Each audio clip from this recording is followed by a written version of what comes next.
سے تعلق بنانے کا دار و مدار یہ کس پر ہے؟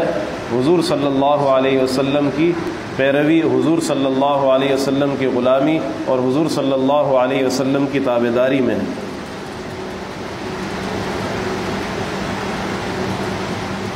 آگے تھوڑا سا مشکل ہے عبارت، بس اس کو میں زیادہ آگے نہیں لے کے جاتا، انشاءاللہ زندگی رہے گی تو اگلے شب جمعہ کو اور آگے بات عرض کروں گا۔ اس بات کے حوالے سے کچھ اور باتیں آپ بس اتنی سمجھ لیں، چونکہ حضرت نے فرمایا کہ اللہ تعالیٰ کو راضی کرنا ہے تو اس کے لیے درمیان میں واسطہ کون ہے؟ حضور صلی اللہ علیہ وسلم کی ذات مبارکہ ہے۔ جو حضور صلی اللہ علیہ وسلم کے طریقے سے اللہ کو راضی کرے گا وہی طریقہ اللہ کے دربار میں کیا ہوگا؟ مقبول ہوگا۔ اس سے ہٹ کر اگر چلے گا تو اللہ کے دربار میں مقبول نہیں ہوگا۔ اسی طرح یہ بات بھی سمجھیں، مکتوبات میں حضرت نے کئی مرتبہ اس بات کا بار بار دہرایا کہ حضور صلی اللہ علیہ وسلم کے طریقے کو اگر انسان اپنائے گا تو اس کا چلنا پھرنا، اٹھنا بیٹھنا، سونا کھانا پینا، ہنسنا رونا سب کا سب عبادت بن جائے گا، سب کا سب عبادت۔ تو بظاہر تو یہ آدمی بیٹھا ہوا کھانا کھا رہا ہے، تو کھانا کھا رہا ہے، فائدہ تو اس کو ہو رہا ہے، لیکن اگر دسترخوان بچھا کر بیٹھا، حضور صلی اللہ علیہ وسلم کے طریقے کے مطابق بیٹھا، حضور کے طریقے کے مطابق بسم اللہ پڑھ کر اس نے لقمہ اٹھایا، پھر لقمے پہ اللہ کا شکر ادا کیا، پھر اس نے درمیان میں کوئی اس طرح کی بات نہ کی، پھر آخر میں اس نے دعا پڑھ لی، پھر دسترخوان اٹھانے کی بھی دعا ہے اپنی، وہ دعا اس نے پڑھ لی، تو کھانا تو اس نے کھایا، فائدہ تو اس کو ہوا، ہنسی مذاق کرتا رہا اپنے بیوی بچوں کے ساتھ، لیکن قربان جائے نبی علیہ الصلوۃ والسلام کی ذات مبارکہ پر کہ حضور صلی اللہ علیہ وسلم کے طریقے سے جب اس نے ایسا کیا، حضور چونکہ اللہ کے محبوب ہیں، حضور کا طریقہ بھی اللہ کو محبوب ہے، جب اس نے حضور کی نقالی کی ہے نا، تو اس نقالی کی برکت سے اللہ تعالیٰ کی نگاہوں میں یہ بندہ محبوب ہو جاتا ہے۔ اب دیکھو کھانا کھا رہا ہے، کھانے کو اللہ نے اس کے کیا بنا دیا؟ عبادت بنا دیا۔ پانی پیتا ہے، اگر حضور صلی اللہ علیہ وسلم کے طریقے کے مطابق پیتا ہے تو اس کا پانی پینا اللہ کے ہاں کیا بن جاتا ہے؟ عبادت بن جاتا ہے۔ بیت الخلاء میں جاتا ہے، ناپاک جگہ جا رہا ہے نا، لیکن اگر حضور کے طریقے کے مطابق جاتا ہے تو بیت الخلاء میں جانا، اس کا اپنی قضاء حاجت کرنا اور وہاں سے باہر آنا، یہ سب کا سب اللہ نے عبادت بنا دیا۔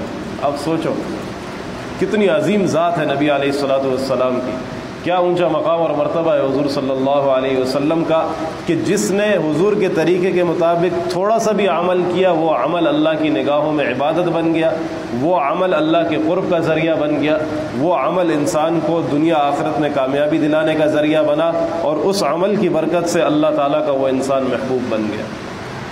تو اللہ سے اگر دوستی کرنی ہے، اللہ کی معرفت اگر چاہتے ہیں، اللہ سے تعلق بنانا چاہتے ہیں، تو اس کے لیے ذریعہ واسطہ صرف ایک ذات ہے، وہ حضور صلی اللہ علیہ وسلم کی ذات ہے۔ جو اس ذات سے اپنا تعلق جوڑے گا، اس ذات کے رنگ میں اپنے آپ کو رنگے گا، ان کے طریقوں کو اپنی زندگی میں لائے گا، تو اللہ تعالیٰ کی نگاہوں میں یہ مقبول ہوگا۔ اللہ اس کو اپنی محبت بھی عطا کریں گے، اللہ اس کو اپنی معرفت بھی عطا کریں گے، اللہ اس کو اپنا تعلق بھی نصیب فرمائے گے۔ اور جو اس ذات سے ہٹ کر چلے گا پھر وہ کہیں پر بھی جائے اللہ کو اس کی پرواہ نہیں ہے۔ صرف ایک راستہ ہے اللہ تک پہنچنے کا، اور وہ راستہ حضور صلی اللہ علیہ وسلم کی غلامی والا راستہ ہے، اس کے علاوہ کوئی راستہ نہیں۔ بات سمجھ میں آ گئی؟ جی اللہ ہم سب کو عمل کرنے کی توفیق دے، حضور صلی اللہ علیہ وسلم کی سنتوں پر اللہ تعالی ہمیں مرنا مٹنا نصیب فرمائے۔ تو یہ جو باتیں میں نے کی ہیں، اللہ کرے میں بھی ان پر بیٹھ کے غور و فکر کروں، آپ بھی اس پر تھوڑا سا بیٹھ کے غور و فکر کریں۔ مجھے ایک بات یاد آ گئی، حضرت مولانا اشرف علی تھانوی رحمۃ اللہ علیہ فرماتے تھے، ان کی کتابوں میں یہ بات لکھی ہے، فرماتے ہیں کہ مجھے اپنے گھر والوں سے بڑی عبرت حاصل ہوئی۔ ایک جگہ حضرت فرماتے ہیں کہ اپنے گھر والوں کے ایک عمل سے مجھے بڑی عبرت حاصل ہوئی۔ وہ کیا عمل تھا؟ فرماتے ہیں کہ کچھ دن ایسا ہوا کہ رات کے ٹائم جب میں آیا، گھر میں کھانے کا وقت تھا، میرے گھر والوں نے میرے لیے لوکی کدو یہ بنایا، میں نے وہ کھایا۔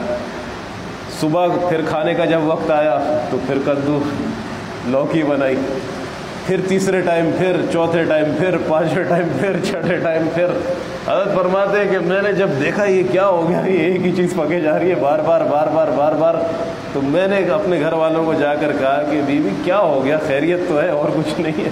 روزانہ آپ لوکی پکائے جا رہی ہیں، لوکی پکائے جا رہی ہیں، اس میں کیا خاص راز کی کیا بات ہے؟ تو حضرت فرماتے ہیں کہ میری اہلیہ نے مجھ سے عرض کی کہ حضرت میں نے کتاب میں پڑھا کہ حضور صلی اللہ علیہ وسلم کو لوکی بہت پسند ہے۔ حضور صلی اللہ علیہ وسلم کو لوکی، کدو، جو بھی آپ اس کو کہہ لیں، یہ حضور صلی اللہ علیہ وسلم کو کھانے میں بہت زیادہ پسند تھا۔ تو میں نے جب سے پڑھا کہ حضور کو پسند تھا تو میں نے کہا جب حضور کو پسند تھا تو ہمارے گھر میں یہ چیز کیوں نہ آئے، ہم کیوں اس چیز کو چھوڑ کے کوئی اور چیز کھائیں؟ تو حضرت تھانوی رحمۃ اللہ علیہ فرماتے تھے کہ میں نے اپنی جب بیوی کا یہ جواب سنا تو میں نے سوچا کہ یار مجھے تو زندگی گزر گئی دین پڑھتے پڑھاتے، اور میرے دل میں کبھی اس طرح کا جذبہ نہیں آیا کہ جب حضور کو پسند ہے، فرماتے چنانچہ میرے دل پر اتنا اثر ہوا کہ میں بیٹھ گیا اور 3 دن بیٹھ کے میں نے اپنا محاسبہ کیا۔ پھر بڑے ہوتے ہیں نا، واقعی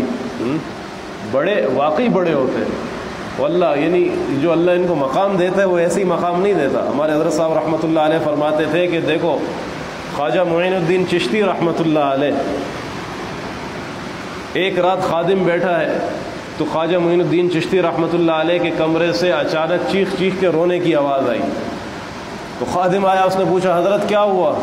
فرمانے لگے کہ بس نہ پوچھو، مجھ سے بڑی غلطی ہو گئی۔ فرمایا حضرت کیا ہوا؟ فرمایا 20 سال پہلے میں وضو کر رہا تھا اور وضو کے اندر پاؤں کی انگلیوں کا خلال کرنا یہ مستحب یا سنت ہے، مجھ سے یہ سنت یا مستحب چھوٹ گیا، تو آج مجھے افسوس ہو رہا ہے کہ میں نے یہ سنت کیوں زندگی میں چھوڑ دی، حضور کو کیسے اپنا چہرہ دکھاؤں گا۔ بڑے ہوتے ہیں۔ حضرت تھانوی رحمۃ اللہ علیہ نے فرمایا کہ میں نے 3 دن بیٹھ کے اپنا محاسبہ کیا کہ میری زندگی صبح سے لے کے رات تک جو گزرتی ہے، اس میں کھانا پینا، اوڑھنا بچھونا، لوگوں سے ملاقات کرنا، چلنا پھرنا، خرید و فروخت، لین دین، معاملات، 24 گھنٹے جب سے آنکھ کھلی اس وقت سے لے کر آنکھ بند ہونے تک ہم کتنی سانسیں گزار رہے ہیں۔ تو میری جو سانسیں گزر رہی ہیں یہ حضور کی محبت میں، حضور کی غلامی میں، حضور کے طریقے پہ گزر رہی ہیں یا وہاں سے ہٹ کر کسی اور طرز پہ جا رہا ہوں؟ فرماتے 3 دن میں نے محاسبہ کیا تو میری گھر والی کا یہ عمل میرے دل پر بڑا اثر کر گیا۔ ایسا ہوتا ہے، کبھی ایک چھوٹی سی بات ہوتی ہے انسان کی زندگی بدل دیتی ہے۔ ہمارے حضرت صاحب رحمۃ اللہ علیہ فرماتے تھے کہ اللہ ورائیو ایک شخص تھا کھڈا مارکیٹ میں، اللہ حضرت صاحب رحمۃ اللہ علیہ کی مغفرت فرمائے، قبر پہ کروڑوں رحمتیں نازل کرے، ان کے درجات اپنی شان بلند کرے۔ انہوں نے ایک عجیب بات فرمایا کہ اللہ ورائیو ایک شخص تھا، اکثر سناتے تھے حضرت واقعہ، فرماتے تھے کہ میں رات کو کھڈا مارکیٹ میں مدرسے میں تھا تو رات کو وہ اللہ ورائیو خود اتنا دیندار نہیں تھا، بعد میں حضرت نے ان کے حالات بھی سنائے 1-2 مرتبہ کہ اتنا زیادہ دیندار آدمی نہیں تھا، لیکن بس اس کی زبان سے ایک جملہ نکلا، وہ جملہ میرے دل پہ لگ گیا۔ کہتے وہ رات کو چلتے جا رہا تھا اور وہ کہہ رہا تھا کہ مسافر شب کو اٹھتا ہے جب جانا دور کو ہوتا ہے، مسافر شب کو اٹھتا ہے جب جانا دور کو ہوتا ہے۔ حضرت فرماتے ہیں کہ بس وہ یہ گاتا ہوا جا رہا تھا، میرے کمرے کے سامنے سے گزرا کہ مسافر شب کو اٹھتا ہے جو جانا دور کو ہوتا ہے۔ جب لمبا سفر ہو تو انسان رات کو اٹھ کے تیاری کرتا ہے، مطلب یہ ہے کہ اگر ہمارا سفر تو اس سے بھی زیادہ لمبا ہے، قبر کا سفر ہے، میدان حشر تک جانا ہے، آگے پولیس صراط ہے، پھر اللہ عافیت کے ساتھ سب کو لے جائے انشاءاللہ جنت الفردوس تک، اللہ عافیت کے ساتھ اپنی مہربانی سے ہم سب کو لے جائے۔ کتنا لمبا سفر ہے نا، کتنا لمبا سفر ہے۔ تو مسافر شب کو اٹھتا ہے جب جانا دور کو ہوتا ہے۔ حضرت فرماتے ہیں کہ بس میں نے سوچا کہ اب کبھی شب بیداری نہیں چھوڑوں گا، ہمیشہ رات کو جلدی، آخری وقت تک حضرت کا یہ معمول رہا۔ تو کوئی ایک جملہ انسان کی زندگی بدلنے کے لیے کافی ہوتا ہے۔ اللہ تعالی ہمیں ہمارے اکابر، اہل اللہ، اولیاء اللہ، مشائخ، حضور صلی اللہ علیہ وسلم کے غلاموں کے رنگ میں رنگ دے۔ اللہ تعالی ہمیں ان کی تابعداری عطا فرمائے، ان کی غلامی نصیب فرمائے، اور حضور صلی اللہ علیہ وسلم سے تعلق بنانے کا دار و مدار یہ کس پر ہے؟ حضور صلی اللہ علیہ وسلم کی پیروی، حضور صلی اللہ علیہ وسلم کی غلامی اور حضور صلی اللہ علیہ وسلم کی تابعداری میں ہے۔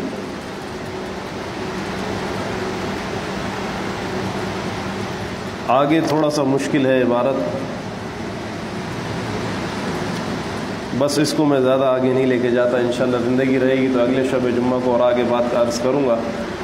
اس بات کے حوالے سے کچھ اور باتیں آپ بس اتنی سمجھ لیں، چونکہ حضرت نے فرمایا کہ اللہ تعالیٰ کو راضی کرنا ہے تو اس کے لیے درمیان میں واسطہ کون ہے؟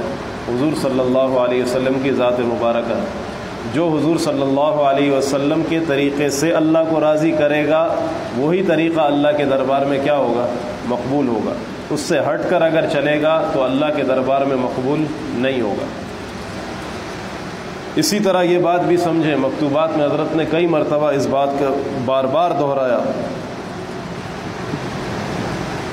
کہ حضور صلی اللہ علیہ وسلم کے طریقے کو اگر انسان اپنائے گا تو اس کا چلنا پھرنا، اٹھنا بیٹھنا، سونا کھانا پینا، ہنسنا رونا سب کا سب عبادت بن جائے گا، سب کا سب عبادت۔ تو بظاہر تو یہ آدمی بیٹھا ہوا کھانا کھا رہا ہے، تو کھانا کھا رہا ہے، فائدہ تو اس کو